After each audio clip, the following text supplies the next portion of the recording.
Hello friends, जैसा कि chapter number 58 पे हमने देखा था कि गिजलिन ने कबाल्डी काउंटी के खिलाफ वॉर शुरू कर दी थी। वो अपनी सेना लेकर वहां पर पहुंच जाता है। तो इस चैप्टर की शुरुआत वहीं से होती है जहां पर हम देखते हैं कि गिजलिन अपने साथियों से बोलता है कि साथियों तैयार हो जाओ, हम लड़ाई की शुरुआत करने वाले हैं। गिजलिन का ऑर्डर पाते ही सारे मर्शनरीज सावधान हो जाते हैं। तब गिजलिन अपने घोड़े पर अंदर की तरफ जाता है। इसके पीछे गिलियन और कोर भी होता है। तब ऊपर से खड़े कबाल्डी कासल के सारे सोल्जर्स ये सारी चीजें देख रहे होते हैं। तब यहाँ पर काउंट कबाल्डी कहता है कि ये अचानक से कैसे आ गया लड़ाई करने के लिए। वैसे खाई सूख चुकी है क्योंकि सूखा पड़ने की वजह से इसमें पानी ही नहीं है। कासल को इधर उधर से घेरना शुरू कर दिया है। तभी साथ में खड़े ही बंदे बोल रहे होते हैं कि ये बस इतनी सी सेना लेकर लड़ाई करने आ गया, लगता है इस लड़के का दिमाग खराब हो गया, वरना कोई इतनी सी संख्या में सैनिक लेकर किसी से लड़ाई करने थोड़ी ना आएगा। या फिर ऐसा हो सकता है कि पीछे से रोयलिस्ट फैक्शन से मदद मिलने वाली है। आखिर चल क्या रहा है यहाँ पर? हर कोई कंफ्यूज है। कबाल्डी किले में किसी को कुछ समझ में नहीं आ रहा होता है। तब काउंट कबाल्डी चिल्लाता है कि ये फालतू की बातें बंद करो। क्या फर्क पड़ता है कि ये हमारे किले के सामने सेना लेकर खड़ा हो गया। एक बार मैंने अपने हथियार निकाल लिए और इन लोगों पर चलाना शुरू कर दिया तो ये जहाँ पर खड़े हैं ना वहां पर पहुंच नहीं पाएंगे और किले की छाया जहाँ तक पड़ रही है उतनी दूरी से ये आगे भी नहीं बढ़ पाएगा। दोस्तों, काउंट कबाल्डी तो अभी भी घमंड में चूर था। इसे लग रहा था कि गिजलिन कुछ नहीं कर पाएगा, इतनी ऊंचाई पर ये चढ़ेगा कैसे। तब गिजलिन अपना घोड़ा थोड़े से किले के पास आकर रोकता और कहता है कि काउंट कबाल्डी, मैंने जो पत्र आपको भिजवाया था आपने उसे पढ़ ही लिया होगा, लेकिन आपने मेरी बात नहीं मानी। तब कबाल्डी चिल्लाता है कि क्या बकवास है ये, तुम्हारा दिमाग खराब है, तुम इस तरह से मुझे बिना कोई नोटिस दिए हमला कैसे कर सकते हो। गिजलिन जवाब देता है कि मैंने अपना इंटेंट पहले ही बता दिया था। मैंने एक लेटर में लिखा था कि अगर आपने लोहे का व्यापार हमारे साथ शुरू नहीं किया तो उस कंडीशन में मैं आप पर हमला कर दूंगा। तब काउंट कबाल्डी के सलाहकार जो कि पीछे खड़े होते हैं वो चिल्लाते हैं कि ये लड़ाई करने का क्या तरीका है, ये कोई मुद्दा है लड़ाई करने का? ऐसे ही कभी भी मुंह उठाकर लड़ाई शुरू नहीं कर सकते। कबाल्डी चिल्लाता है कि हाँ, अगर तुम्हें लड़ाई शुरू करनी ही थी तो इसके लिए सबसे पहले कोई सही मुद्दा तो तय कर लेते और मुझे एक नोटिस तो दे देते पहले, ऐसे ही मुंह उठाकर चले आए।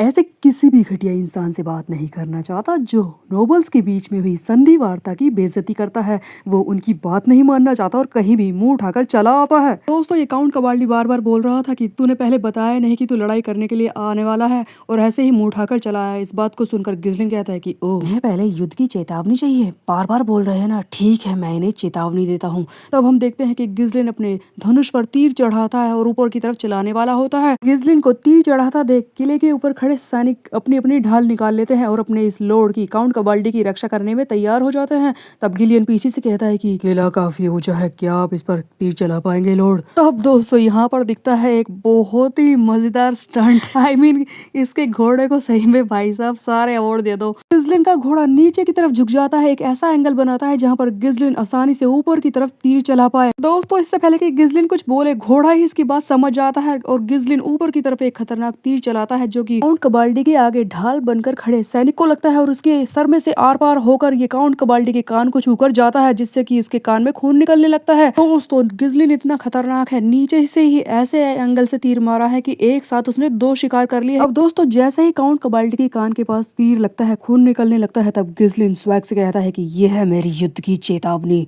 अब तैयार हो जाओ। अब दोस्तों, यहाँ से सीन को शिफ्ट कर दिया जाता है। हमें दिखाई जाती है कार्डेनिया राजधानी जहाँ पर मीटिंग चल रही होती है गिजलिन को लेकर, क्योंकि उसने अचानक से युद्ध शुरू कर दिया है काउंट कबाल्डी के खिलाफ। तब एल्सबर जो कि यहीं पर बैठा है वो बोल रहा होता है कि गिजलिन ने युद्ध शुरू कर दिया। वैसे ये बात ध्यान में रखनी होगी कि उसने हमें चेतावनी दी थी सूखा पड़ने की, जिससे कि हम समय रहते इंतजाम कर पाए और अपने आप को बचा पाए हैं। तब सामने बैठा नॉर्टन बोलता है कि इसका मतलब ये नहीं है कि हम उसकी अचानक से युद्ध करने वाली बात को ऐसे ही जाने दें। तब मार्कस ब्रैंडफोर्ड पूछता है कि गिजलिन ने युद्ध करने के लिए क्या सफाई पेश की है। तब यहीं पर बैठी रोजलिन सबके सामने गिजलिन का पक्ष रखती है और कहती है कि गिजलिन ने मुझे बताया था कि काउंट कबाल्डी फेनरिस और उसके आसपास के क्षेत्रों में लोहे का व्यापार नहीं कर रहे थे, वो जानबूझकर इन्हें रोक रहे थे और वो सारा व्यापार कर रहे थे डेस्मोंड के साथ। ये बात तो साफ है कि सारी लोहे की खान पर डेस्मोंड ने अपना एक अधिपत्य जमा रखा है, उसके अलावा लोहे की खान को कोई इस्तेमाल नहीं कर सकता क्या? तब एल्सबर बोलता है कि क्या युद्ध के लिए इस बात को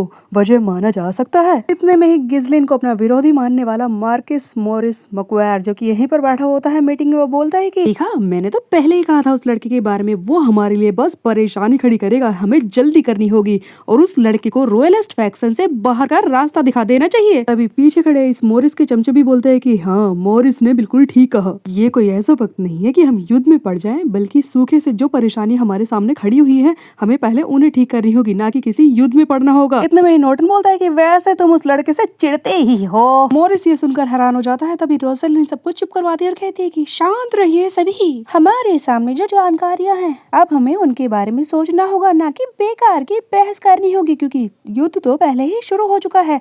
वैसे भी अब इस बारे में बात करने का क्या फायदा है। मॉरिस बोलता है कि आपको पता नहीं है कि मैं अपने आप को कैसे शांत करके बैठा हूँ। ऐसा करने से ड्यूकल हाउस हमारे ऊपर आसानी से हमला कर पाएगा, उन्हें तो बहाना मिल जाएगा हमें शिकार बनाने का। तभी पीछे से आवाज आती है कि मैं भी मॉरिस की इस बात में साथ देता हूँ। मेरे प्यारे रॉयलिस्ट फैक्शन के साथियों, सारे के सारे लोग उस आवाज की तरफ देखते हैं। एक बंदा यहाँ पर आकर खड़ा हो गया है। सब चिल्लाते हैं कि ये तो ड्यूकल हाउस की तरफ से आया है। तब ब्रैंडफोर्ड बोलता है कि काउंट फाउड आप यहाँ पर। दोस्तों ये है काउंट फाउड, जो कि ड्यूकल हाउस का ही एक हिस्सा है। वो बोल रहा होता है कि जैसा कि आपको जानकारी मिली गई है कि बैरन फेनरिस गिस्लिन ने एक स्वतंत्र नोबल काउंट कबाल्डी के ऊपर अचानक से युद्ध का हमला कर दिया है। दोस्तों ये ड्यूकल हाउस का बंदा इल्जाम लगाने के लिए आया है। ये काउंट फाउड बोल रहा होता है कि जैसा कि पूरे साम्राज्य में सूखा पड़ा हुआ है और कबाल्डी बुरी हालत में है, ऐसे वक्त में, मुसीबत के वक्त में गिस्लिन युद्ध का डिक्लेरेशन कैसे कर सकता है, वो उस पर हमला कैसे बोल सकता है। तो क्या इसमें सिर्फ गिस्लिन का हाथ है या फिर पूरा रॉयलिस्ट फैक्शन इसी के पीछे है? यही सारी बातें ये काउंट फाउड बोल रहा होता है। बेसिकली दोस्तों ये काउंट फाउड इस युद्ध की जिम्मेदारी रॉयलिस्ट फैक्शन पर डालना चाहता है, ताकि ड्यूकल हाउस को मौका मिल जाए इन लोगों पर हमला बोलने का। मार्किस तो बताइए, क्या रॉयलिस्ट फैक्शन इस युद्ध की जिम्मेदारी लेता है? ये सुनकर नॉर्टन बोलता है कि इन लोगों के गुप्तचर तो कमाल के हैं, इन्हें इतनी जल्दी पता चल गया। तब एल्सपर बोलता है कि इतना जल्दी आकर यहाँ पर इतनी स्ट्रांगली बात कर रहा है, ये तो शुरुआत से ही हम पर हमलावर हो रहा है। अभी यहीं पर बैठी रोज़लिन इस सिचुएशन के बारे में सोच रही होती है कि ये सब जो हुआ है कहीं इससे कुछ गलत ना हो जाए। ये दोस्तों काउंट कबाल्डी और डेस्मोंड अपने आप को दुनिया के सामने दिखाते हैं कि वो स्वतंत्र नोबल है, किसी भी गुट का हिस्सा नहीं है। अचानक से गिस्लिन ने उस पर हमला बोल दिया, जो कि रॉयलिस्ट फैक्शन का हिस्सा है। तो साफ साफ जाहिर है कि इसकी जिम्मेदारी रॉयलिस्ट फैक्शन की हुई, और एक बार जिम्मेदारी रॉयलिस्ट फैक्शन के ऊपर पड़ गई तो ड्यूकल हाउस वाले बंदों को मौका मिल जाएगा बाकी सारे स्वतंत्र नोबल को भड़काने का। वो स्वतंत्र नोबल से बोल पाएंगे ना कि देखो रॉयलिस्ट फैक्शन तुम्हारा साथ नहीं देगा, तुम्हें कभी भी मरवा सकता है, इससे अच्छा तो तुम हमसे ही जुड़ जाओ। यही सारा खतरा मंडरा रहा होता है। रोज़लिन इसी गहरी सोच में पड़ी हुई होती है कि अब फादर क्या जवाब देंगे अगर उन्होंने ये कह दिया कि वो इस युद्ध के बारे में नहीं जानते और उनका कोई लेना देना नहीं है। तब भी गिस्लिन ने अचानक से जाकर काउंट कबाल्डी के ऊपर हमला कर दिया, तो दुनिया को यही लगेगा कि जब फेनरिस जैसा एक छोटा सा एरिया ही रॉयलिस्ट फैक्शन की बात नहीं मानता तो बाकी लोग क्या मानेंगे। इससे फादर की बेइज्जती होगी। वो इस चीज को कबूल भी नहीं कर सकते क्योंकि दूसरी परेशानियां इनके सामने खड़ी है। लेकिन बात यह है कि अगर गिस्लिन इस युद्ध में हार गया तब भी फादर की ही बेइज्जती होगी और रॉयलिस्ट फैक्शन अपना नॉर्दर्न रीजन में प्रभाव खो देगा। अब मैं क्या करूं? लेकिन इस बात को भी नकारा नहीं जा सकता, अगर गिस्लिन ये युद्ध जीत गया तो उस कंडीशन में फेनरिस को वो लोहे की खान मिल जाएगी जो कि नॉर्दर्न रीजन में इतनी ज्यादा बड़ी है।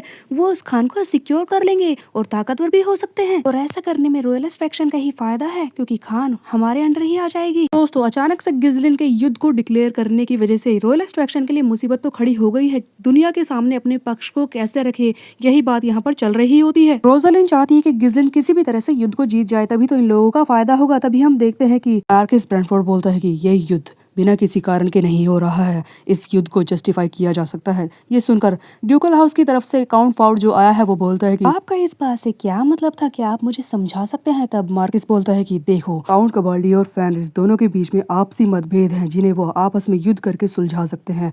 ना तो रॉयलिस्ट फैक्शन की जिम्मेदारी इस चीज की है और ना ही ड्यूकल हाउस को इसमें पड़ना चाहिए। इसीलिए मैं किसी भी तरह की जस्टिफिकेशन तुम्हें नहीं दूंगा क्योंकि मुझे इस बात से कोई लेना देना है ही नहीं। ये सुनते ही काउंट फाउड बोलता है कि ओह ऐसा है, तो आपको नहीं लगता कि युद्ध करने का ये बिल्कुल सही वक्त है?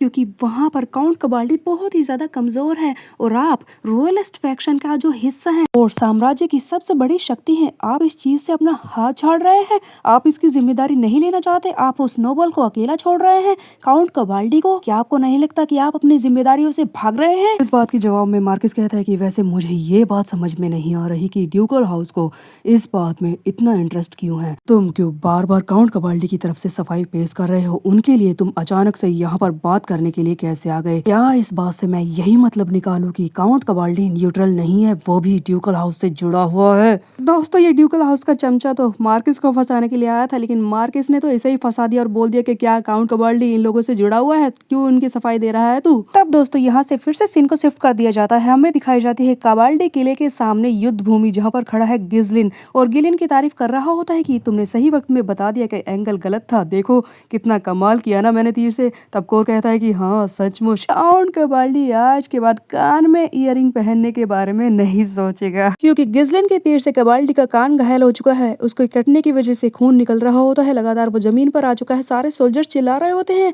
आप ठीक तो है ना लॉर्ड? खून बंद नहीं हो रहा। तब कबाल्डी अपने हाथ से कान को ढकता है और चिल्लाता है कि इस कमीने को छोड़ना मत, खून से नहला दो इसे, ये युद्ध करना चाहता है ना, सबक सिखाओ इसे, चलाओ तीर। दिखा दो फेनरिस के चूजों को कि आज से पहले कबाल्डी किले को कोई जीत नहीं पाया है और अब भी जीत नहीं पाएगा। ये सुनते ही, अपने लॉर्ड का ऑर्डर सुनते ही सारे सोल्जर्स तीर चलाने को तैयार हो जाते हैं। सारे सोल्जर्स आर्मर पहनकर तैयार है, ये कैटापल्ट्स के आगे खड़े हो जाते हैं और तीर फायर करना शुरू कर देते हैं। एक साथ बहुत सारे तीरों को फायर किया जाता है। नीचे खड़ा गिलियन गिजलिन से कहता है कि वो तीर चलाना शुरू कर रहे हैं, ऐसा लगता है कि वो डिफेंस मोड में आ गए हैं। तब गिजलिन कहता है कि हाँ मैं समझ गया हूँ गिलियन, मुझे दिख रहा है। वैसा भी इन्हें लगता है कि इनके किले को कोई जीत नहीं सकता ना, हर बार ये इसी तरह से लड़ाई करते होंगे। बहुत जल्दी है इन्हें मरने की, करने दो जो करना है, हम अपने प्लान के हिसाब से ही चलेंगे। दोस्तों एक साथ दर्जनों तीरों को लोड किया जाता है और एक साथ काउंट कबाल्डी की आवाज से तीरों को फायर किया जाता है। फायर! जैसे ही फायर बोला जाता है तीर हवा में होते हैं, हजारों की संख्या में तीर गिजलिन की तरफ बढ़ रहे होते हैं। गिजलिन के मर्शनरी साथी तो अपने आप को ढाल से बचा लेते हैं। तब गिजलिन, गिलियन और कोर तीनों ही अपनी तलवारों से इन तीर को वहीं पर काट डालते हैं और पूरे आत्मविश्वास के साथ इनसे बचकर वहां से किले के अंदर बढ़ने लगते हैं। दोस्तों गिजलिन का घोड़ा तो खतरनाक है, इसे खुद ही पता है कि रुकना कहाँ है, झुकना कहाँ है, उठना कहाँ है। दोस्तों इससे ज्यादा ट्रेंड घोड़ा मैंने नहीं देखा। गिजलिन जिसने अपनी तलवार से बहुत सारे तीर को काट लिया है, खुद को बचा लिया है, गिलियन और कोर भी बच चुके हैं। तब वाल्डी ये देखकर और ज्यादा गुस्से से भर जाता है। इतने में ही गिजलिन अपने साथियों से बोलता है कि साथियों तुमने काफी अच्छा काम किया, सारे सैनिकों अपने बेस में वापस चले जाओ मेरी आवाज के साथ। दोस्तों ये अपने सैनिकों को वापस जाने के लिए बोल रहा होता है। तब ये कबाल्डी से कहता है कि बस इतना ही दम था तुझमें। गिजलिन अपना घोड़ा घुमा लेता है और सैनिकों को वापस जाने के लिए बोल रहा होता है। लेकिन क्यों दोस्तों? गिजलिन का मुंह किले से दूसरी तरफ होता है, ये अपने साथियों को देखकर बोल रहा होता है कि अब हमें अपने अगले प्लान की तैयारी करनी है। दोस्तों गिजलिन साथियों को लेकर आया, खुद सामने खड़ा हो गया किले के और इसने पहला वार किया, हजारों संख्या की तीरों को झेला। उसके बाद अब ये कह रहा है कि वापस चलो, दूसरे प्लान की तैयारी करो। आखिरकार अब इसका नेक्स्ट प्लान होगा क्या, ये हम देखेंगे नेक्स्ट चैप्टर में। तब तक के लिए मेरे चैनल को सब्सक्राइब कर ले, बेल के आइकन को कर दे प्रेस, और दोस्तों वीडियो को हाइप करना बिल्कुल मत भूलिएगा ताकि व्यूज बढ़े। व्यूज बढ़ेंगे तो वीडियो बनाने की इच्छा भी तो बढ़ती है ना। बाय बाय दोस्तों।